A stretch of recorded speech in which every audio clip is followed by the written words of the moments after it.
Hello everyone, I am back. I hope you are well today as we continue our discussion of literature after Edsa. We still have two bodies of literature to sift through and learn from. Allow me to begin this class by asking you this. Do you believe that life is unfair? I suppose some of you will say yes, while others will say no. However, after we discuss the following literature, we'll see if your response changes. But then, before we proceed to our discussion proper, let us first have our pre-activity to refresh and activate our minds as we dig into our lesson. All you must do is to fix the jumbled letters based on its given clue in relation to the lesson to be discussed later on. As we go along, remember to keep in mind your answer that will reveal as we finish tackling each item. Without further ado, let's begin. This is someone whose occupation is to instruct, a one that teaches lessons especially in school. Correct. The answer is teacher. The creator and ruler of the universe and source of all moral authority, a physical representation of a deity. The answer is gods.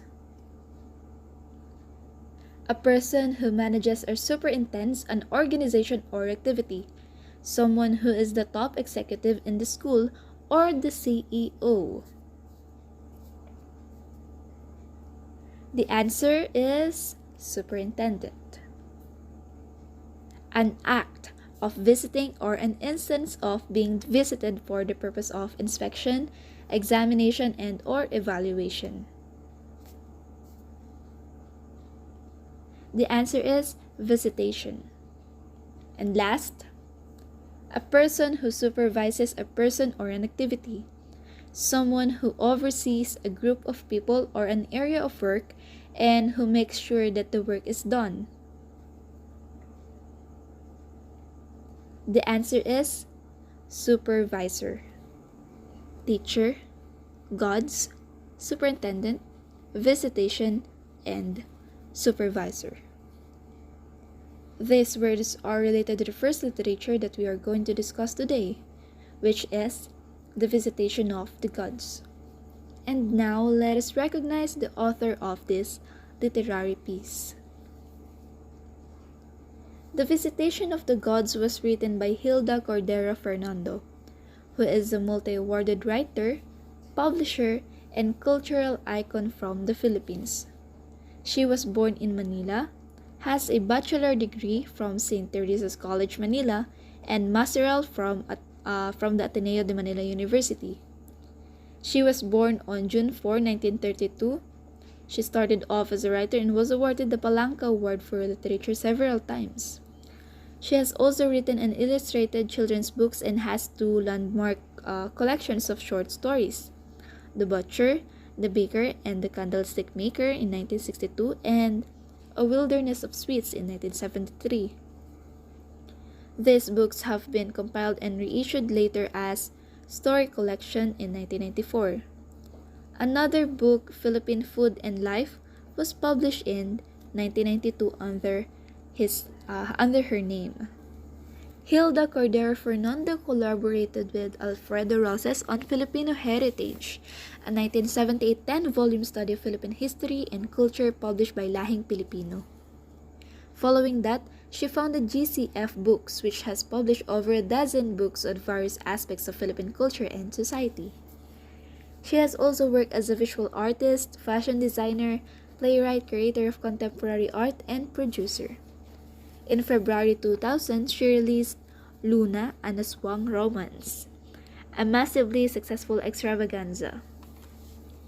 In her works, it is evident that it shows traditional love story, but this story is not a traditional love story in the manner of the other stories. But this story would be a good addition to that. The story about loving one's job is also a noteworthy love. Dedication and passion for one's chosen profession are as noble as feelings of love for others. In the story, we will encounter Miss Noel's principles and decisions that demonstrates her commitment not only to her job but also to her students. This is in stark contrast to the facade of her co-teachers to maintain and Mr. Savitt's jaded opinions. It's a good story that reflects the true and unforgiving culture of public schools and is a must-read for anyone considering teaching as a career. I found the story moving as teaching is dear to my heart and I know will be to you. However, in some parts on the writing, the author could be blamed. And before looking into the elements, let us first have the summary of the story, The Visitation of the Gods. The story started at Pugadlawin High School, which had capitalized on its topography. Rooted on a firm ledge of a hill, the schoolhouse was accessible by a series of stone steps carved on the hard face of the rocks. Its west windows, like a sleeping woman, look out on the misty grandeur of the mountain chain. One day, a janitor had delivered the letter announcing the visitation to the sleepy principal in the morning. The attached circular revealed a hurried glance. Now volcanic eruptions and other acts of God would befall Pugadlawin by afternoon. The visitation went off without a hitch. Everything went off without a hitch. Then there was the conversation between Mr. Savitt, the new English supervisor, and Miss Noel, the English instructor. Their discussion revolves around the evaluation that will happen. Mr. Savitt inquired about Miss Noel's evaluation observation. Miss Noel told Mr. Savitt that the evaluation was a farce, and that it was funny because it was scripted. The visitation was announced a month in advance. As a result, school administrators were able to conceal the school's flaws, and as expected, the assessment results were far from what was going on in the institution daily. The entire activity is centered on making an impression and pleasing a group of assessors who are treated as gods through flattery and gift-giving. Following that, the teaching staff and students were divided into 4 groups. Mrs. Divina Gracia, the troubled home economics instructor, was in the first group. They were tasked with creating a dinner menu. The second group was tasked with obtaining bedding and dishes for the supper. The third group oversaw arranging the furniture in the room. The fourth and most discriminated group was made up of the rowdiest freshmen. Miss Noel oversees the organization. She realized that those who sacrifice and devote their lives to their responsibility or job and the betterment of the country usually end up getting and having nothing. She appears to have been a slave of the administration for the entire time she has been under Pugadlawin's command. And in the end, it is the child who suffers. She looks into the eyes of Leon, who aspires to be a lawyer someday, and she is inspired to teach her students from the bottom of her heart. So, she demonstrates how much she enjoys teaching students and refuses to give up no matter what the God says. In fact, the supervisors packed their belongings after breakfast and were quickly ready. Mr. Buenaflor took out the camera to take a picture with the supervisor and the minor gods in order of importance on the home economics stairs. Miss Noel was late, but she dashed to the bottom of the school's hierarchy with pride and humility. Isn't the story wonderful? Certainly, if you can locate the book and read this literature, you will gain a better understanding of how great teaching was and how noble it is to be a teacher. Moving on to the elements. First is vocabulary, which you will encounter if you read the literary. Corona Largas, used as a brand of cigarette. Sweepstakes, used as a form of gambling, especially in horse races in which all the stakes are divided among the winners. Conformism, the tendency to adopt the attitudes, behavior, dress, etc. of the group to which one belongs. Pandemonium, a wild and noisy disorder or confusion which particularly means uproar. Insubordination means defiance of authority, refusal to obey orders. This definition of terms, a glossary of terms, will surely make you comprehend the story more. So take note of this. Then, the characters. Do you remember the characters I said and was on the illustration a while ago? If not, let's discuss them and their traits one by one. Miss Noel, the main character of the story. She is a teacher who is beautiful and righteous. She doesn't try to achieve a higher position through getting the favor of her superiors. As a result, she isn't liked by some of the teachers in Pugadlawin. Mr. Olbes, the principal of Pugadlawin. Mrs. Olbes, wife of Mr. Olbes. She was not in good terms with Miss Noel, but after a certain laboratory incident, she was able to forgive her. Mr. Ampil, a former English supervisor, who is looked up to by Miss Noel for his righteous ways. However, he died prior to the story. And the considered gods in the story are Mr. Alava and Mr. Sawit. Mr. Alava, the superintendent. In the story, Mr. Olves wants to impress him during his inspection in Pugadlawin.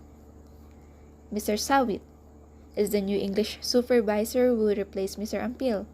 He is shown to be someone who doesn't hesitate to use his authority for his personal intentions. He knows Mr. Alava personally. And as for minor characters, Mrs. Divina Gracia, the home economics teacher, Mr. Baz, the national language teacher, Mr. De Dios, the physics teacher, and Leon, a student of Miss Noel, who inspired her and made her realize that students must be put first than any hierarchical systems of education in the school. The setting is obviously at the school, the Pugadlawin that before and during the visit of the superintendent occurs. Then the plot. First is the exposition. We can see in this section how the staff of Pugadlawin are preparing for the upcoming inspection by the so-called gods. They planned every detail from the classrooms to the food, the supervisor's lodgings, and even their lesson plans. They designed it in such a way that they could impress and earn the favor of the supervisors who would inspect the facility. Additionally, Ms. Noel was introduced in this section, where she was described as someone who is passionate about her work. Due to her attitude, she earned both praise and scorn from her colleagues. This section also included a brief description of the other teachers. Rising action. The inspection day arrived. Miss Noel discovered that Mr. Ampil, the previous English supervisor, had died and was succeeded by Mr. Sawit. She also discovered the new supervisor's negative attitude when he made disparaging remarks about the deceased Mr. Ampil, whom Miss Noel greatly admired. They then conducted inspections, which included observing how teachers teach their classes. This section demonstrated Miss Noel's competence in her job. Following the inspection, the supervisors were treated to a lavish dinner during which Miss Noel was invited to dance, and which she reluctantly accepted. Climax. Following the dances, the remaining supervisors decided to attend another feast. Miss Noel chose to remain behind. While she was cleaning the venue, Mr. Sawit approached her and inquired about her personal feelings about the inspection. She then stated that the inspection was a farce since they were only given 1 month to prepare, which was not a good thing. Additionally, she mentioned the wrongdoing she witnessed among the supervisors. Mr. Sawit then states that Mr. Olves may demote her during the reclassification process and that he may avert this if Ms. Noel ignores the inspection's findings. She then began to have doubts about her job and the project on which she had been working up to that point. Falling action. Miss Noel continued to reflect on her job and manage the various job offers she received. Leon, one of her students, then approached her. Leon aspires to be a lawyer. Miss Noel wanted to assist him in achieving his dream of becoming Pugadlawin's first lawyer, which restored her confidence. Ending or conclusion. The story ended with Miss Noel, who felt more confident and prouder, posing for a picture with her supervisor and deciding to become a teacher even if she didn't get a promotion. And as for the symbolism in the story, the simple act of disregarding others and making fake actions to impress others was evident in the story, especially in Miss Noel's situation, which happens numerous times. I believe that most people are overly concerned with their appearance to others. They wish to gain the favor of those around them to satisfy their own desires. They would even go so far as to demonstrate a phony side of themselves. This story exemplifies how people seek the approval of their superiors to advance, rather than through their accomplishments. This is true not only for schools but also for organizations on a larger scale, such as a national government. We cannot deny that corruption is one of our country's most serious problems. This story demonstrates how a system can appear to be beautiful on the outside, but be wretched on the inside. While this story represents some negative aspects, I believe it also represents hope for those who are passionate about their profession. This story demonstrates that attaining a higher position is meaningless if you are unable to contribute to the betterment of another. This was most evident when Miss Noel decided to support her students' dreams. Also, for the themes. We have different views, but in general, equality is difficult to achieve, especially in a marginalized system that even education was affected. And then, life can be full of pretensions. Still, you are the only one who can tell if you are true to yourself and not pretending to impress others. We can also add the Filipinos' mentality towards competition and the death of Filipino idealisms. The lesson for this story is to never give up on a profession which you are passionate to. Stick to what you believe is right, and do not get eaten by the system. Getting achievements is the best way to climb up, not through favor currying. Stay determined to fight for the greater good for all. It doesn't matter how well one teaches, but how well one has learned. Positions does not necessarily define someone's effort and dedication in his or her job, which is also evident on Miss Noel's actions. Now, let me ask you again. Do you think life is unfair? You are the only one who knows the answer, and my only advice is to stay you and be you. Especially as future educators, where your students will be encouraged by your stories, life experiences, and develop and do the similar thing you did in life. And that is the story of the Visitation of the Gods. Before we move to the last literature to be discussed, let us have an icebreaker first. Here's the game that I know you are all aware of. The game 4 picks 1 word. But today, you are not just going to guess that one word but will complete the whole phrase. So now, what do you see? Can you guess? Or do you know the answer? Well, if your answer is the wheel of the river, then you are correct. This is the last literature for this course pocket. The Story of the Wheel of the River by Alfredo Gonzalez Jr.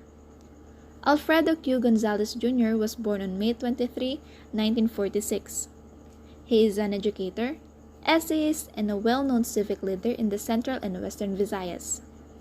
He writes familiar and inspirational essays and has published 2 books of essays entitled The Call of the Heights in 1937, and The Bamboo Flower.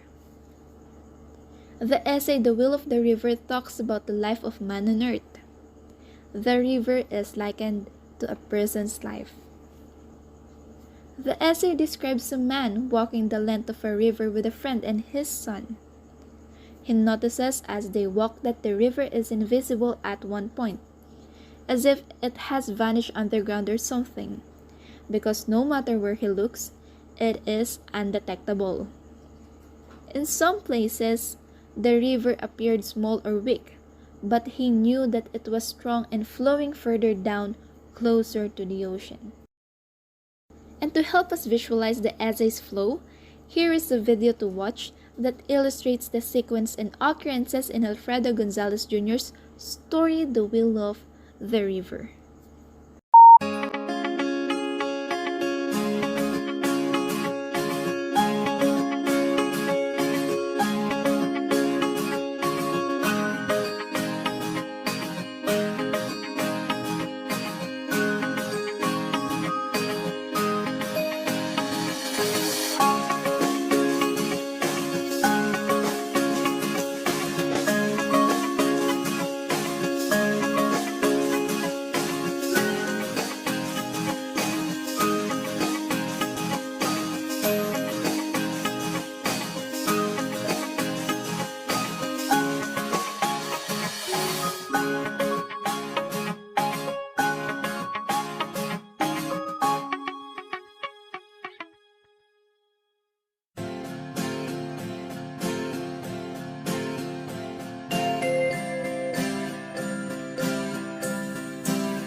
And with that, what did you realize after watching the story?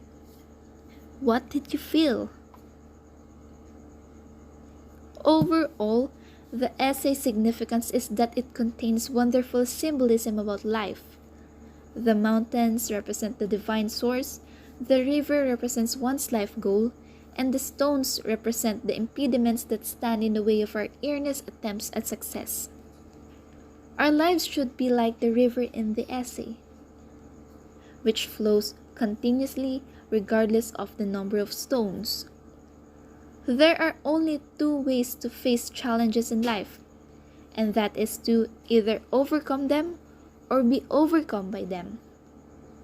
To overcome means to surpass the trials, while to undercome means to allow some things to pass and to remain calm in the face of adversity. The critical point to remember is to enjoy this journey of life by savoring each moment along the way. Future educators, are you having fun? Well, you must. There is no easy way to success, and those who have a free pass to the top will never be able to feel the satisfaction in mind and in heart. Always remember that in every struggle, every challenge, and problems we encounter, face it forward and learn from it, for it will leave us a mark and a lesson to live by and a moment to remember. The two story we tackled is very beneficial to every individual. Do you agree with me? And that's it for the discussion in the survey of Philippine Literature in English, the course packet on the literature after Edsa during 1986 to the present. I am Jana Denise Domingo, and thank you for listening. God bless.